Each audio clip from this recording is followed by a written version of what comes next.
ಏನ್ರಿ ಸರ್ ಮೊನ್ನೆ ಸತೀಶ್ ಜಾರಕಿಹೊಳಿ ವಿಚಾರದಲ್ಲಿ ಸಿದ್ದರಾಮಯ್ಯ ಮಾತಾಡಿದ್ರು. ಈಗಾಗಲೇ ನಾನು ಸ್ಪಷ್ಟನೆ ಕೊಟ್ಟಿದ್ದೀನಿ. ಮುಖ್ಯವಾಗಿ ಮುಖ್ಯಮಂತ್ರಿಗಳೇ ಸ್ಪಷ್ಟನೆ ಕೊಟ್ಟಿದ್ದಾರೆ, ಯತೀಂದ್ರ ಅವರು ಸ್ಪಷ್ಟನೆ ಕೊಟ್ಟಿದ್ದಾರೆ.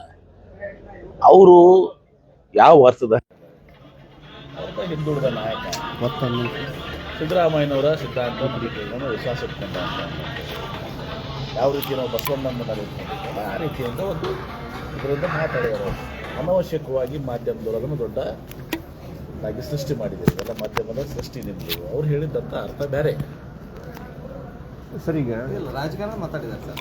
ಅವ್ರು ಏನು ಹೇಳಿದ್ರು ನೋಡಿ, ಈಗ ಬಿಜಾಪುರ ಬಂದರೆ ಎಂ ಬಿ ಪಾಟೀಲ್ ಬಸವಣ್ಣ ತತ್ವ ಬೇರೆ ಇದ್ದಾರೆ, ಎಲ್ಲ ಜಾತಿ ವರ್ಗ. ಬಿಜಾಪುರದಲ್ಲಿ ಬಸವಣ್ಣವರ ಜನ್ಮ ಸ್ಥಳ ಇದು ಅಂತೇಳಿ ಹಾಗೆ ಮಾತಾಡ್ತಿದ್ರು. ಈಗ ಮಾತಾಡೋ ಸ್ವಾಭಾವಿಕ ಇದನ್ನ.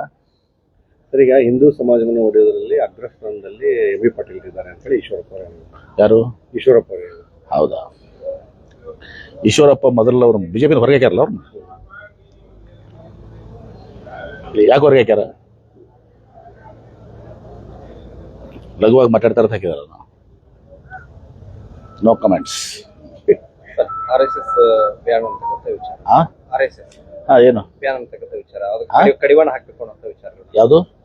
RSS ಗೆ ಬ್ಯಾನ್ ಮಾಡಬೇಕು, ಯಾರು ಹಾಕಬೇಕು ಅಂತ ಸರ್ಕಾರಕ್ಕೆ ನಡೆಸಿದೆ. ನೋಡಿ, ಸರ್ಕಾರ ನೋಡಿ, ಸುಮ್ಮನೆ ಹೇಳ್ತೀನಿ, ಸರ್ಕಾರ ಮಾಡಿದಂತ ಹಳೆ ಕಾನೂನು ಏನಿದ್ದಾವೆ ಈಗಾಗಲೇ ಯಾವುದೇ ಕಾರ್ಯಕ್ರಮದಲ್ಲಿ, ಅದು ಬಸವಣ್ಣವರ ಕಾರ್ಯಕ್ರಮ ಇರ್ಬೋದು, ಅಂಬೇಡ್ಕರ್ ಇರ್ಬೋದು, ಧಾರ್ಮಿಕ ಇರ್ಬೋದು, ಸ್ಪೋರ್ಟ್ಸ್ ಇರ್ಬೋದು, ಯಾವುದೇ ಕಾರ್ಯಕ್ರಮ ಇರ್ಬೋದು, ಅದಕ್ಕೆ ಪರವಾನಗಿ ತಗೋಬೇಕು ಅನ್ನೋದು ಕಾನೂನು ಇದೆ.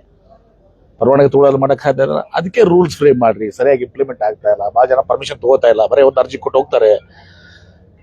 ಇದು RSS ಸಲುವಾಗಿ ಅಲ್ಲ, ಎಲ್ಲರಿಗೂ ಅನ್ವಯ ಆಗ್ತದೆ. ಈಗ ಮಾಧ್ಯಮದವ್ರು ನೀವು ಒಂದೇನೋ ಕಾನ್ಫರೆನ್ಸ್ ಮಾಡ್ಬೇಕಂದ್ರೆ ನಿಮ್ಗೂ ಅನ್ವಯ ಆಗ್ತದೆ. ಯಾರು ಪರ್ಮಿಷನ್ ತಗೋ ಅಷ್ಟೇ. ಅದು RSS ಎಲ್ಲಿ ಬಂತಾರೆ ಇದ್ರಾಗ? ಸುಮ್ಮನೆ ಇವರೇ RSS ಏನು? RSS ಒಂದೇ ಸಂಘಟನೆ ಎಷ್ಟು ದೇಶ ಇರೋದು?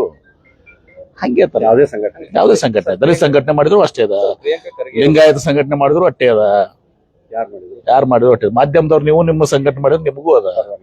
ಪ್ರಿಯಾಂಕಾ ಖರ್ಗೆ ಪ್ರಸ್ತಾವನೆ ಇಟ್ಟಿದ್ದೆ ಅದನ್ನ ಸರ್ ಸಿಎಂ ಹತ್ರ RSS ಬ್ಯಾನ್ ಮಾಡಬೇಕು ಪತ್ರ ಬರ್ದಿರ್ಬೋದು ಕೆಲವೊಂದು ಕಾಲ. ಯಾಕಂದ್ರೆ ಅದು ಏನಾಗಿದೆ, RSS ಪ್ರಿಯಾಂಕಾ ಖರ್ಗೆ ಅವ್ರದ್ದು ಒಂದು ವಾದ ಇದೆ, ಮತ್ತು ಸತ್ಯನೂ ಕೂಡ ಇದೆ. ರಿಜಿಸ್ಟರ್ಡ್ ಆಗ್ಲಂತ ಸಂಘ, ಅದು ರಿಜಿಸ್ಟ್ರೇಷನ್ ಕೂಡ ಮಾಡಿಲ್ಲ. ಮತ್ತೆ ಇವತ್ತು ದೊಡ್ಡ ದೊಡ್ಡ ಪ್ಯಾಲೇಸ್ ಕಟ್ಟಿದ್ದಾರೆ, ರಿಜಿಸ್ಟ್ರೇಷನ್ ಆಗ್ಲಾದ ಸಂಘ. ಅದೇ ಕಾಂಗ್ರೆಸ್ ಅವ್ರು ಮಾಡಿದ್ರೆ ರಿಜಿಸ್ಟ್ರೇಷನ್ ಆಗ್ಲಾದ ಸಂಘ ಇಂತಷ್ಟೆಲ್ಲ ಪ್ರಾಪರ್ಟೀಸು, ದೊಡ್ಡ ದೊಡ್ಡ ಬಂಗ್ಲೆಗಳು, ಆಫೀಸು, 2,000 ಕೋಟಿ ರೂಪಾಯಿ, 100 ಹಿಂಗೆಲ್ಲವೂ ಆಗಿದಾವೆ. ಭೂಕಂಪಗಳಾದವು, ಸುನಾಮಿಗಳಾದವು, ಅಲ್ಲೆಲ್ಲ ರಕ್ಷಣೆಗೆ ಹೋದ್ರು, ಅಲ್ಲೆಲ್ಲ ಕೆಲಸ ಮಾಡಿದ್ರು. ಅವಾಗ ಇವರು ಎಲ್ಲರೂ ಮಾಡಿರ್ತಾರೆ, ರೆಡ್ ಕ್ರಾಸ್ನವ್ರು ಮಾಡಿರ್ತಾರೆ, ಎಲ್ಲರೂ ಮಾಡಿರ್ತಾರೆ. ಸ್ವಾತಂತ್ರ್ಯ ಹೋರಾಟಕ್ಕೆ ಯಾಕೆ ಭಾಗವಹಿಸಲಿಲ್ಲ ಅವರು? ಭೂಕಂಪ ಅದಲ್ಲಿ ಹೋಗಿದ್ರಿ, ಅದು ದೊಡ್ಡ ಭೂಕಂಪ ಅಲ್ಲ, ಸುನಾಮಿ ಅಲ್ಲ, ಅದು ಸ್ವಾತಂತ್ರ್ಯ ಹೋರಾಟ. ಲಕ್ಷಾಂತರ ಜನ ಪ್ರಾಣ ಕಳ್ಕೊಂಡ್ರಲ್ಲ, ಅವಾಗ ಯಾಕೆ RSSನವ್ರು ಭಾಗವಹಿಸಲಿಲ್ಲ? ರಾಷ್ಟ್ರಭಕ್ತರಲ್ಲ ಅವರು, ರಾಷ್ಟ್ರ ಪ್ರೇಮಿಗಳು, ದೇಶಭಕ್ತರು, ದೇಶಪ್ರೇಮಿ. ಇವರಿಂದ ನಾವು ಕಲಿಬೇಕು. ಯಾರು ಸ್ವಾತಂತ್ರ್ಯ ಹೋರಾಟದಲ್ಲಿ ಭಾಗವಹಿಸಿಲ್ಲ ಅವರಿಂದ ನಾವು ಕಲಿಬೇಕು. ಒಂದು ವೇಳೆ ಸ್ವಾತಂತ್ರ್ಯ ಹೋರಾಟದಲ್ಲಿ ಸಿಕ್ಕಿರ್ದಿದ್ರೆ, ನಮ್ಗೆ ಸ್ವಾತಂತ್ರ್ಯ ಸಿಕ್ಕಿರ್ದಿದ್ರೆ ಇವ್ರಷ್ಟು ಮಾತಾಡ್ತಿದ್ರ? ಡಾಕ್ಟರ್ ಬಾಬಾ ಸಾಹೇಬ್ ಅಂಬೇಡ್ಕರ್ ಅವರು ಸಂವಿಧಾನ ರಚನೆ ಮಾಡ್ಲಿಕ್ಕೆ ದೃಷ್ಟಿಯಲ್ಲಿ ಮಾತಾಡ್ತಿದ್ರ? ಇವರೆಲ್ಲ ಎಲ್ಲಿದ್ರು ನಿಮ್ಗೆ ಗೊತ್ತದ?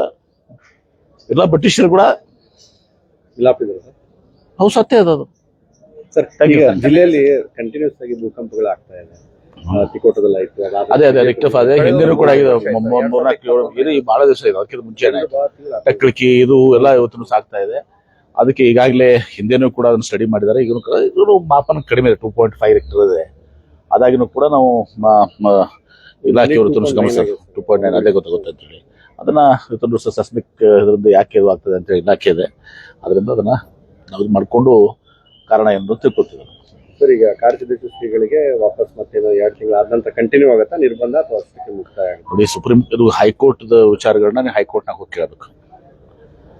ಯಾರು ಇದನ್ನ ಮಾಡಿದಾರೆ? ಅದನ್ನ ಜಿಲ್ಲಾಡಳಿತ ಮಾಡಿದ್ದನ್ನ ಅವರು ಹೈಕೋರ್ಟ್ನವರು ಪೋಸ್ಟ್ಪೋನ್ ಅಲ್ಲ, ಅದನ್ನ ದೃಢೀಕರಣ ಮಾಡಿದ್ದಾರೆ, ಎತ್ತಿ ಹಿಡಿದಿದ್ದಾರೆ. ಅವ್ರು ಮಾತಾಡಿದ್ದೆಲ್ಲ ಒಬ್ರು ಸ್ವಾಮಿಗಳು ಮಾತಾಡಬಾರ್ದು ಅಂತನ್ನೋದನ್ನು ಹೇಳಿದಾರೆ, ಒಬ್ಬ ಸಾಮಾನ್ಯ ಮನುಷ್ಯನು ಮಾತಾಡಬಾರ್ದು ಅಂತ ಹೇಳಿದಾರೆ. ಅಚ್ಚ ಕನ್ನಡದಾಗೂ ಕೂಡ ಅದನ್ನ ಹಾಕಿದಾರೆ. ಹೈಕೋರ್ಟ್ ಮುಂದಿರುವಂತಹ ಸಂದರ್ಭದಲ್ಲಿ ಇಟ್ ಈಸ್ ಬಿಕಮ್ಸ್ ಸಬ್ಜುಡಿಸ್. ನಾನು ಅದ್ರ ಬಗ್ಗೆ ಕಮೆಂಟ್ ಮಾಡಕ್ ಹೋಗೋದಿಲ್ಲ. ಅದು ನಿರ್ಬಂಧ ಇಲ್ಲಿ ಹಾಕಿದ್ದೇನು 2 ತಿಂಗಳು ಮೊತ್ತರ ಹಾಕಿದ್ದಾರೆ, ಅದಾದ ನಂತರ ಕಂಟಿನ್ಯೂ ಆಗುತ್ತಾ ಅಥವಾ ಅಂತ ಅಷ್ಟೇ? ಹೈಕೋರ್ಟ್ ಗೊತ್ತಲ್ಲಪ್ಪ ಅದು, ಅವ್ರ ಇವ್ರು ಅರ್ಜಿ ಅದಕ್ಕೆ ಅರ್ಜಿ ಸಲ್ಲಿಸ್ಬೇಕು. ಸರ್ ಅವರು ಈಗ ಅವ್ರು ಇವ್ರು ಅದಕ್ಕೆ ಅಪೀಲ್ ಮಾಡ್ಬೇಕಾಗ್ತದೆ. 2 ತಿಂಗಳು ನಾನು ಹೋಗಿಲ್ಲ ಸರ್ ಅವರು. ಯಾಕೆ ಹೋಗ್ಲಿಲ್ಲ? ಮತ್ತೆ ಹೈಕೋರ್ಟ್ಗೆ ಯಾಕೆ ಹೋದ್ರಿ? ಜಿಲ್ಲಾಡಳಿತ ಮೇಲೆ ಸಿಗ್ಲಿಲ್ಲ. High court matter sub judice. ನಾವು ಮಾತ್ರ ಹೈಕೋರ್ಟ್ ಬಗ್ಗೆ ಕಮೆಂಟ್ ಮಾಡುವಂತದ್ದು ನಮ್ದಲ್ಲ. ಆದ್ರೆ ಬೆಳವಣಿಗೆನೇ ಬೇರೆ ರೀತಿ ಆಗಿದೆ. ಹಿಂದೆ ಬೇರೆ ಮಾಡಿರ್ತಾನೆ ಯಾರು ಬ್ಯಾನ್ ಹಿಂದೆ ಎಂ ಬಿ ಪಾಟೀಲ್ ಇದಾರಂತ ಅಲ್ಲ ನೋಡಿ. ಒಂದು ಯಾವುದೇ ಯಾರೋ ನಿಮ್ಮ ಕೇಳಿ ಮೇಲೆ ಬಂದಿತ್ತು. ನೋಡಿಪ್ಪ, ನಿಮ್ಗೆ ಮೊನ್ನೆನೇ ಹೇಳಿದೆ ನಾನು. ಇವತ್ತು ಇದನ್ನ ನಿರ್ಧಾರ ತಗೊಳ್ಳುವಂತರು DC, ಜಿಲ್ಲಾಡಳಿತ ಮತ್ತು ಪೊಲೀಸ್ ಇಲಾಖೆ. ಅವರು ಪರಿಸ್ಥಿತಿ ಮೇಲೆ, ಸಿಚುವೇಶನ್ ಮೇಲೆ, ಇಂಟೆಲಿಜೆನ್ಸ್ ರೂಲ್ಸ್ ಮೇಲೆ ಎಲ್ಲವನ್ನ ನೋಡಿ ಇವತ್ತು ಶಾಂತಿ ಕದಡ್ತದೆ, ಇದೆಲ್ಲವನ್ನ ನೋಡ್ಕೊಂಡು ನೀವು ಇಷ್ಟೆಲ್ಲ ಮಾತಾಡ್ತೀರಿ. ನೀವು ಯಾಕೆ ಕನ್ನೇರ ಸ್ವಾಮಿಗಳು ಇದನ್ನ ಆ ಶಬ್ದ ಪ್ರಯೋಗ ಮಾಡಿದ್ದನ್ನು ಟೀಕೆ ಮಾಡಕ್ಕೆ ಯಾರಿಗೂ ನಿಮ್ಗೆ ಸಾಧ್ಯ ಇಲ್ಲ. ಅದನ್ನ ಬಿಟ್ಕೊಂಡು ಉಳಿದಿದ್ದೆಲ್ಲ ಮಾತಾಡ್ತೀರಪ್ಪ. ಕನ್ನೇರ ಸ್ವಾಮೀಜಿ ಅವ್ರಿಗೆ ಬ್ಯಾನ್ ಆಯ್ತು ಅಂತ ಮಾತಾಡ್ತೀರಿ. ಆ ಕನ್ನೇರ ಸ್ವಾಮೀಜಿ ಮಾತಾಡಿದ ಯಾಕೆ ಮಾತಾಡೋದಲ್ಲ ನೀವು? ಡ್ಯಾಶ್ ಮಕ್ಕಳು ಅಂತಂದ್ರೆ ನಿಮ್ಗೆ ಯಾರಿಗಾದ್ರೆ ಆಕತ್ಯಾ ಅನ್ಸ್ಕೋತೀರಿ? ಅದು ಸ್ವಾಮಿಗಳಿಗೆ, ಒಬ್ಬ ಸ್ವಾಮಿಗಳಾಗಿ ಇನ್ನೊಬ್ಬರು ಸ್ವಾಮಿಗಳಿಗೆ ಮಾತಾಡೋದಂತ 300 ಜನ ಸರ್ ಬಿಜೆಪಿ ಅವರು ಕೇಳಿ, ಅದೆಲ್ಲ ಕೇಳಿ. ಇದೆಲ್ಲ ಆಗಿರುವಂಥದ್ದು ಜಿಲ್ಲಾಡಳಿತ, ಸುಪ್ರೀಂ ಕೋರ್ಟ್ ಡಿಸಿಷನ್ ಇದೆ. ಸುಪ್ರೀಂ ಕೋರ್ಟ್ ಅದು ಹೈಕೋರ್ಟ್ ಜಡ್ಜ್ ಮೋಸ್ಟ್ಲಿ ಹೇಳಿರ್ಬೇಕು. ಏನು ಹೇಳೋದ್ರೆ ಇದು ಡಿಸ್ಟ್ರಿಕ್ಟ್ ಅಡ್ಮಿನಿಸ್ಟ್ರೇಷನ್ ಮತ್ತು SP ಅನಾಹುತ ನೀವೇ ಅಂತಿದ್ರೆ ಇಟ್ಟೆಲ್ಲ ಮಾಡಿದ್ರು, ಅವ್ರಿಗೆ ಪರವಾನಗಿ ಕೊಟ್ಟರು, ಗಲಾಟೆ ಆಯಿತು ಅಂತ ನೀವೇ ಹೈಲೈಟ್ ಮಾಡ್ತೀರಿ. ಅವಾಗ ಜಿಲ್ಲಾಧಿಕಾರಿಗಳನ್ನ, ಪೊಲೀಸರನ್ನ ನೀವೇ ಟೀಕೆ ಮಾಡ್ತಿದ್ರೆ ಮತ್ತೆ ಮಾಡ್ತಿದ್ರೆ ಇಲ್ಲೋ ಏನ್ರ ಆಗಿದ್ರೆ, ಗಲಾಟೆ ಆಗಿದ್ರೆ ನಿರ್ಬಂಧನ ವಹಿಸಬೇಕಾಗಿತ್ತು, ಅದು ಮಾಡಬೇಕಾಗಿತ್ತು ಅಂತ ಅದಕ್ಕೆ ನನಗೇನು ಸಂಬಂಧ ಇಲ್ಲ. ಅದು DC ಮತ್ತು SP ಮಾಡಿದ್ದಾರೆ. ಮತ್ತು ಇದಕ್ಕೆ ಹೆಚ್ಚಿಗೆ ಏನಾಗಿದೆ ಅಂದರೆ ಅಪ್ಹೆಲ್ಡ್ ಮಾಡಿದ್ದಾರೆ ಹೈಕೋರ್ಟ್ನವರು. ಏನು ತೋರಿಸ್ತದೆ? DC ಅವ್ರು ಮಾಡಿದ್ದು ಕರೆಕ್ಟ್ ಇದೆ ಅಂತ. ಮತ್ತು ನೀವು ಹೈಕೋರ್ಟ್ಗೆ ಮಾಡಿದ್ದನ್ನು ಪ್ರಶ್ನೆ ಮಾಡ್ತೀರಾ ನೀವು? ಸರ್ ಆ ವರ್ಡ್ಗೆ ಕ್ಷಮೆ ಕೇಳಬೇಕು. ಯಾರು ಆ ವರ್ಡ್ಗೆ ಹೇಳಿ? ನನಗೆ ಯಾಕೆ ಹೇಳ್ತೀರಾ? ಅವ್ರಿಗೆ ಹೇಳಿ. ನಾನು ಹೇಳಿದ್ದೀನಿ, ಕ್ಷಮೆ ಕೇಳಿದ್ರೆ ನಾನು ಅವ್ರ ಪಾದ ಮುಟ್ಟಿ ಮಾಡಿ ಕರ್ಕೊಂಡ್ಬರ್ತೀನಿ ಅಂತ ಹೇಳಿದ್ದೀನಿ. ನನಗೂ ಆತ್ಮೀಯರವರು. ಹಂಗಾಗಿ ನಿಮ್ಗೆ ಆತ್ಮೀಯರವರು ಸಿದ್ದೇಶ್ವರ ಸ್ವಾಮಿ ಅವರು ಶಿಷ್ಯರು, ನಾವು ಶಿಷ್ಯರು ಏನ್ರಿ. ನಾನೇ ಕರ್ಕೊಂಡ್ಬರ್ತೀನಿ ಅಂತ ಹೇಳಿದ್ದೀನಿ. ಕೈ ಮುಗಿದು ಪಾದ ಮುಟ್ಟಿ ಹೇಳ್ತೀನಿ ಅಂತ ಹೇಳಿದ್ದೀನಿ. ಬರ್ತೀನಿ ಅಂತ ಹೇಳಿದ್ದೀನಿ. ನಾನೇ ಹೋಗಿ ಕರ್ಕೊಂಡ್ಬರ್ತೀನಿ ಅಂತ ಹೇಳಿದ್ದೀನಿ. ಅವರು ದೊಡ್ಡವ್ರು ಹಾಕಿದ್ರು, ಕ್ಷಮೆ ಕೇಳಿದ್ರ ದೊಡ್ಡವ್ರು ಹಾಕಿದ್ರು. ಹೌದಾ? ಸಿದ್ದೇಶ್ವರ ಸ್ವಾಮಿಗಳು 50 ವರ್ಷಗಳ ಕಾಲ ಸುದೀರ್ಘ ಜೀವನ. ಸಿದ್ದೇಶ್ವರ ಸ್ವಾಮೀಜಿಯವರು ಆಡು ಭಾಷೆಯಲ್ಲಿ ಪ್ರವಚನ ಮಾಡಿದ್ರು. ಯಾವ ಭಾಷೆಯಲ್ಲಿ ಮಾಡ್ತಿದ್ರು? ಸಿದ್ದೇಶ್ವರ ಸ್ವಾಮೀಜಿಯವರು ಯಾವ ಭಾಷೆ ಇದನ್ನು ಮಾಡ್ತಿದ್ರು? ಆಡು ಭಾಷೆಯಲ್ಲೇ ಪ್ರವಚನ ಮಾಡ್ತಾ ಇದ್ರು. ಸಿದ್ದೇಶ್ವರ ಸ್ವಾಮೀಜಿಯವರು ಅಂದ್ರೆ ಬಳಸಿದಾರೆ ಅದನ್ನ. ಅದು ಆಡು ಭಾಷೆ ಅಲ್ವಾ? ಅದನ್ನ ಯಾಕೆ ಕಲಿಲ್ಲ ಇವರು? ಸಿದ್ದೇಶ್ವರ ಸ್ವಾಮೀಜಿಯವರ ಶಿಷ್ಯರು ನಾವು. ಅವ್ರ ಆಡು ಭಾಷೆ ಕಲಿಬೇಕಾಗಿತ್ತಲ್ಲ. ನಾನು ಬಿಡಿ, ನಾವು ರಾಜಕೀಯ ಮಂದಿ. ಸ್ವಾಮಿಗಳು ಸಿದ್ದೇಶ್ವರ ಸ್ವಾಮೀಜಿಯವರು ಆಡು ಭಾಷೆ ಕಲಿಬೇಕಾಗಿತ್ತೋ ಇಲ್ಲೋ? ಹೌದೋ ಇಲ್ಲೋ? ಕಲಿಬೇಕಾಗಿತ್ತಲ್ಲ. ಆಡು ಭಾಷೆ ಸಿದ್ದೇಶ್ವರ ಸ್ವಾಮೀಜಿಯವರು 50 ವರ್ಷಗಳ ಕಾಲ ನಿರಂತರವಾಗಿ ಆಡು ಭಾಷೆಯಲ್ಲಿ ಪ್ರವಚನ ಮಾಡಿದ್ರು. ಆ ಆಡು ಭಾಷೆಯನ್ನ ಕಲಿಬೇಕು ಉಳಿದ ಸ್ವಾಮಿಗಳು. ಜನ ನಾವು ಮಾತಾಡ್ತೀವಿ ಬಿಡಿ, ನಮ್ದೇನಿಲ್ಲ, ನಾವು ಸಾಮಾನ್ಯ ಜನ. ಅದು ಧಾರ್ಮಿಕ ಗುರುಗಳು ಮತ್ತು ವಿಶೇಷವಾಗಿ ಅವರಲ್ಲಿ ಬೆಳೆದಂಥವ್ರು, ಅವರ ಬಗ್ಗೆ ಅಭಿಮಾನ ಹೊಂದಿದಂಥವ್ರು, ಅವ್ರ ಜೊತೆ ಬೆಳೆದಂಥವ್ರು. ಸಿದ್ದೇಶ್ವರ ಸ್ವಾಮೀಜಿಯವರು ಆಡು ಭಾಷೆ ಕಲಿಲ್ವಾ ನೀವು? ಮತ್ತೆ ಕಲ್ತ್ರೆ ಏನಂದ್ರೆ? ಹಂಗಂದ್ರೆ ಸಿದ್ದೇಶ್ವರ ಸ್ವಾಮೀಜಿಯವ್ರ ಹೆಸರು ತಗೊಳಕ್ಕೆ ನೀವು ಸೂಕ್ತ ಅಲ್ಲ. ಅವ್ರ ಆಡು ಭಾಷೆಯನ್ನು ಕಲಿತಿದ್ರ. ಮತ್ತಿಷ್ಟೆಲ್ಲ ಹೇಳ್ತಾರ. ಸಿದ್ದೇಶ್ವರ ಸ್ವಾಮೀಜಿಯವರು ಹೇಳಿದಾರ. ಏನ್ ಹೇಳಿದ್ದಾರೆ? ಅವರ ಒಂದು ದೇಶದ ಒಂದು ಬುಕ್ ಬರೆದಿದ್ದಾರೆ ಅವ್ರು.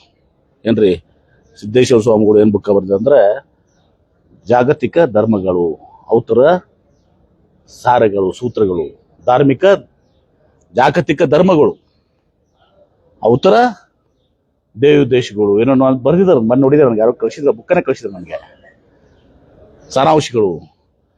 ಆ ಜಾಗತಿಕ ಧರ್ಮಗಳ ಸ್ಥಾನದಲ್ಲಿ ಲಿಂಗಾಯತರಿಗೂ ಕೊಟ್ಟಿದ್ದಾರೆ ಅವರು. ಲಿಂಗಾಯತ ಧರ್ಮಕ್ಕೂ ಕೂಡ ಜಾಗತಿಕ ಧರ್ಮ ಅಂತ ಹೇಳಿ ಸಿದ್ದೇಶ್ವರ ಸ್ವಾಮೀಜಿಯವರು ತಮ್ಮ ಪುಸ್ತಕೆಯಲ್ಲಿ ತಾವೇ ರಚಿಸಿದಂತ ಪುಸ್ತಕದಲ್ಲಿ ಹಾಕಿದ್ದಾರೆ. ಏನಂತ? ಲಿಂಗಾಯತ ಒಂದು ಜಾಗತಿಕ ಧರ್ಮ. ಅದರ ಸಾರಾಂಶ ಏನು? ಇತರ ಧರ್ಮಗಳ ಬಗ್ಗೆನೂ ಬರ್ತಿದ್ದಾರೆ, ಇತರ ಜಾಗತಿಕ ಧರ್ಮಗಳ ಬಗ್ಗೆ. ಆದ್ರೆ ಸಿದ್ದೇಶ್ವರ ಸ್ವಾಮೀಜಿ ಅವರು ರೆಕಗ್ನೈಸ್ ಮಾಡಿದಾರ ಲಿಂಗಾಯತ ಒಂದು ಜಾಗತಿಕ ಧರ್ಮ ಅಂತ ಹೇಳಿ, ಜಾಗತಿಕ ಧರ್ಮದಲ್ಲಿ ಒಂದು ಅಂತ ಹೇಳಿ, ಅದರ ದೇಶಗಳೇನು, ಸಾರಾಂಶಗಳೇನು ಅಂತ ಹೇಳಿ ಶೇರ್ ಮಾಡ್ತೀನಿ, ಕಳಿಸ್ತೀನಿ ನಿಮ್ಗೆ ಅದನ್ನ, ಕಳಿಸ್ತೀನಿ ಅದನ್ನ ಬೇಕಾದ್ರೆ ಒಂದು ಬುಕ್ಕನ್ನೇ ಕಳಿಸ್ತೀನಿ ನಿಮ್ಗೆ ಎಲ್ಲರಿಗೂ. ಮತ್ತು ಸಿದ್ದೇಶ್ವರ ಸ್ವಾಮೀಜಿಯವರು ಅವ್ರಿಗೂ ಬೈತೀರಾ ಆಡ್ ಭಾಷೆದಾಗ? ಸಿದ್ದೇಶ್ವರ ಸ್ವಾಮೀಜಿಯವ್ರಿಗೂ ಆಡ್ ಭಾಷೆಲಿ ಬೈತೀರಾ? ಕಾರ್ಯಕ್ರಮ ಆಯ್ತು ಅಲ್ಲಿ ಗುಡಿಗಳಿಗೆ ಹೋಗ್ಬಾರ್ದು. ಅದು ಮಾಡಿದ್ದನ್ನು ಯಾರು ಅದನ್ನ ಇದು ಮಾಡ್ತಾ ಇಲ್ಲ. ಈಗ ನೀವು ಮಾಡಿದ್ ಹೇಳಿ, ಈಗ ಆ ವಿಷಯ ಇಲ್ಲ. ಹಂಗ ಮಾತಾಡಿದಕ್ಕೆ ಈ ರೀತಿ ಮಾಡಿ ಮಾತಾಡ್ಬೇಕಾಯ್ತು. ಹೌದಾ? ಸುಮ್ಮನೆ ಯಾವ್ದೋ ಹೋಗಿ ಏನು ಸ್ಪಷ್ಟೀಕರಣ, ಸುಮ್ಮನೆ ಕ್ಷಮಾ ಕೇಳ್ಬಿಟ್ಟು ಮುಗಿಸ್ಕೊಳ್ಬೇಕು. ಬಿಟ್ಕೊಂಡು ಇದು ಏನಂತಾರಲ್ಲ ಬಂಡತನ, ಇದು ಸುಮ್ಮನೆ ಪೌರುಷ ಹೇಳ್ಕೊಳಕ್ ಮಾಡಿದ್ದೀವ್ರ ಕೆಲಸ. ನನಗೂ ಏಕೋ ಚೆನ್ನಾಗಿ ಮಾತಾಡಿದಾರೆ ಮನೆ ನೋಡಿದೆ ನಾನು, ಯಾವುದೋ ಒಂದು ಟಿವಿ ಚಾನಲ್ ಏಕೋ MP ಪಾಟೀಲ, ನನಗೂ ಬರ್ತದ ಮಾತಾಡಕ, ನಾನು ಅನ್ಬೋದಲ್ಲ ಏಕೋ ಚಂದಾಗ ಬರ್ತೈತೆ ಅಲ್ಲೋ, ನನಗೂ ಆಡು ಭಾಷೆ ಬರ್ತೈತೆ ಅಲ್ಲೋ, ಇವ್ರಿಗಿಂತ ಜಾಸ್ತಿ ಬರ್ತದ ನಂಗೆ ಆಡು ಭಾಷೆ. ಇವ್ರು ಬಳಸಿದ ಪದಗಳಿಗಿಂತ ಶ್ರೇಷ್ಠ ಪದಗಳಿದಾವೆ ಆಡು ಭಾಷೆದಾಗ. ಹೇಳಂದ್ರೆ ಹೇಳ್ತೇನೆ, ಮತ್ತ ಬಳಸಂದ್ರೆ ಬಳಸ್ತೇನೆ. ನನ್ನ ಬಗ್ಗೆನೂ ಏಕವಚನದಿಂದ ಮಾತಾಡಿದ ಮೊನ್ನೆ MP ಪಾಟೀಲ, ಅವನೇ ಮಾಡ್ಯಾನ ಇವನೇ ಮಾಡ್ಯಾನ. ಏನದು? I am a minister, I am a this one ಏನ್ರಿ? ನಾನು ಮಾತಾಡಿದ್ರೆ ಅವ್ರಿಗೂ ಏಕವಚನದಾಗ ಮಾತಾಡಿದ್ರೆ, ಅವ್ರಿಗೂ ಆಡು ಭಾಷೆದಾಗ ಮಾತಾಡಿದ್ರೆ